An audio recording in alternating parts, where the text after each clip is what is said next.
Ebigambiro mu rukiko rwa buri mwaka rubira factory y'amajyane y'Igara Growers Cyamuhungu mu Rubushenyi aho manager wa Igabu Sako na chairman wa board borekero kwekozireje bitu bayetombuitira abanyaji amusinze ngo mu amajyane apparently abujya kwakaza demand yokola kuzom diversification we opened up but we can never forget Igara Growers factory for giving birth to Igabu. Mweba tuzara I've seen the general manager, the managers in Igara Growers. Thank you for the support.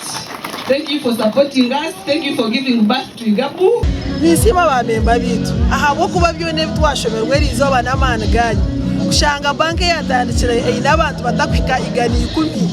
erizireyo yazo mutwaro kumweka kagana 5 myaka mushanju yargayo yatanditse tina na sente sibichwe pongati nayo ne yajura biliyoni 5 urone ziryo biliyoni 9 turaje kusi 10 ebyo bwiga byitu byashiro biliyoni 12 so umurango guterera abanyamugabo cyango nangwa nabantu abatakije nyingeri Igabu no kuyija bakagura imugabo aho kabareba kutuyuntu tukora tukatandikana miliyoni 500 atwara tuyine budget ya biliyoni 15 kandi twashize biliyoni 12 so tutera muranga abantu kuje futaho muri Igabu bakagura imugabo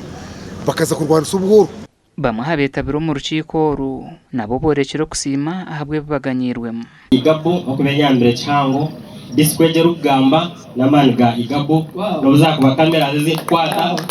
zo mu Igabu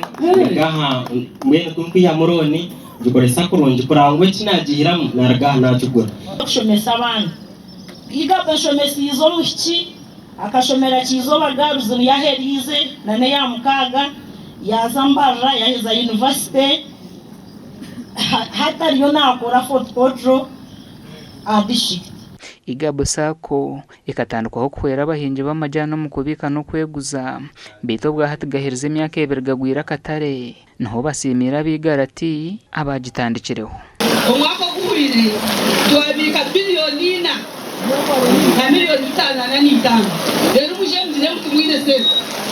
aba mwesho muzaze mu wakigambire baije cyahakana wakwaze biga kuterukura naje akorachi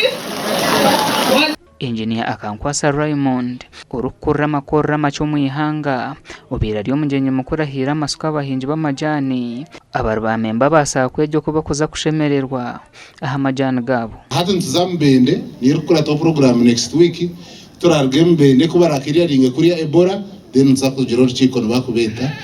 no meeting His Excellency President kandi tumangwe bintu eshongana zitamzaje icyo nzakoma tumanyengwe chebe cyaterera na necaci na neca abatakashashirwa Gasha kwa Ben Muhozi